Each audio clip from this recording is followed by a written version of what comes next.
आमतौर पे भारत में लोगों के बीच एक धारणा बनाई जाती है कि इस्लाम तलवार के बल पे भारत आया, यहां मुसलमान राजा बाहर से आए और वो तलवार के बल पे लोगों पे जुल्म किया, मारा पीटा और यहां के हिंदुओं को काफी मात्रा में इस्लाम धर्म कबूल करवा लिया और कबूल करवा के उनको मुसलमान बनवा दिया। यह बात गलत है। आइए जानते हैं क्या इस्लाम तलवार के बल पे फैला है। तो सबसे पहले आपको बता दूं कि सारे धर्म ग्रंथों में लिखा है कि ईश्वर ने मानव को बनाया, चाहे वो इस्लाम हो, चाहे वो क्रिश्चियनिटी हो, चाहे जुडाइज्म हो, उसमें है कि ईश्वर ने मनुष्य को बनाया। लेकिन वैदिक धर्म ग्रंथ में लिखा है कि ईश्वर ने अपने 4 अंगों से 4 प्रकार के लोगों को बनाया। ब्राह्मण को अपने मुख से बनाया जिसका कार्य ज्ञान देना है, क्षत्रियो को अपने बाजू से बनाया जिसका कार्य रक्षा करना और लड़ाई करना है, तीसरा वैश्य को अपने थाई से बनाया जिसका कार्य जो है व्यापार करना या किसी चीज का निर्माण करना है, और चौथा शूद्र को अपने फीट से बनाया, पैरों से बनाया और जिसका कार्य जो है सेवा करना है।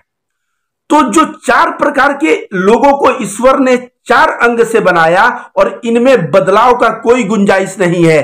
आज लोकतंत्र है कि लोकतंत्र क्या कहता है? समानता, समता, बंधुता।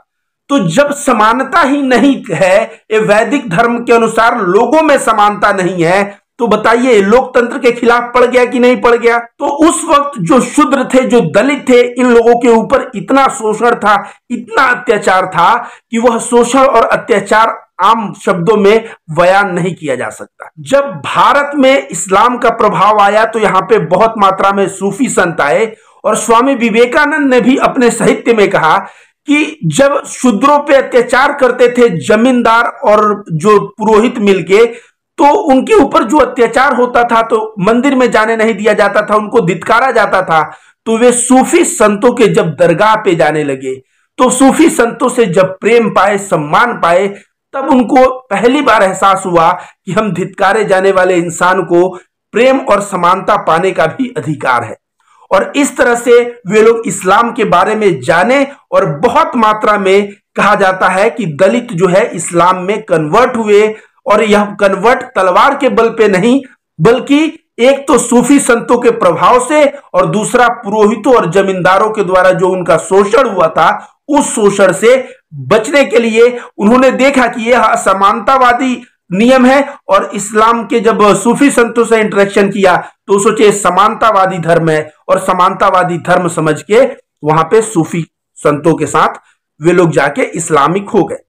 वैसे अगर राजा तलवार के बल पे इस्लाम लोगों को बनाते तो सबसे ज्यादा राज जो है मुसलमान राजा दिल्ली और आगरा में किए हैं। दिल्ली और आगरा एरिया पूरा मुसलमान बहुल्य होना चाहिए, लेकिन देखा जाए तो ढाका, सिंध, कश्मीर, त्रिवेंद्रम, ये सब जगह जो है मुसलमान दिल्ली और आगरा से कई गुना ज्यादा पाए जाते हैं। क्यों? क्योंकि कश्मीर में भी सूफी संतों का प्रभाव रहा, ढाका में भी रहा, बंगाल, असम, ये सब एरिया उसी में आता था, इधर भी प्रभाव रहा। आप देखिए अजमेर दरगाह का उधर प्रभाव रहा। तो जहां जहां सूफी संतों का प्रभाव रहा है, इस्लाम देखिए तो वहीं वहीं फैला है। अब अगला बात आता है, क्या तब भारत के दलित तबका ने ही इस्लाम धर्म को कबूला?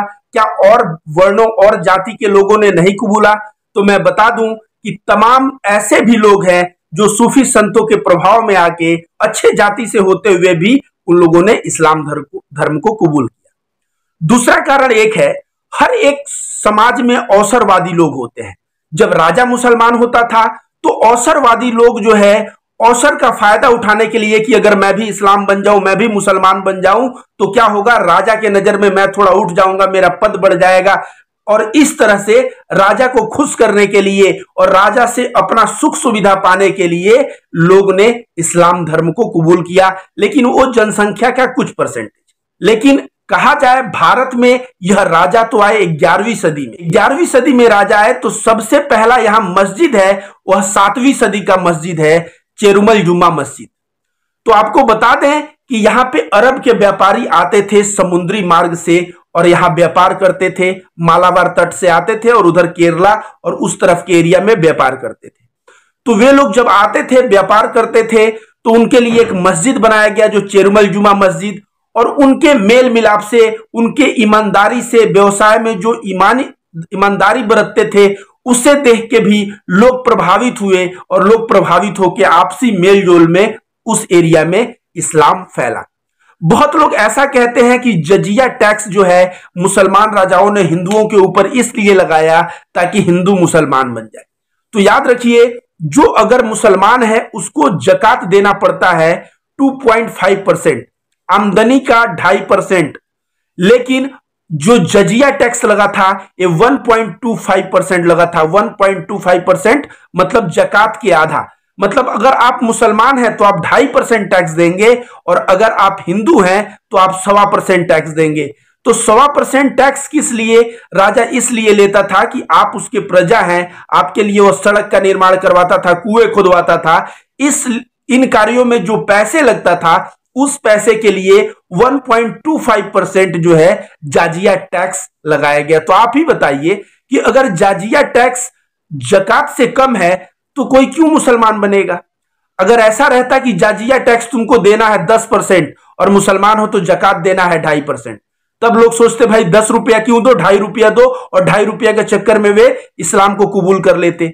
लेकिन जजिया टैक्स तो 1.25% था, जकात से आधा था।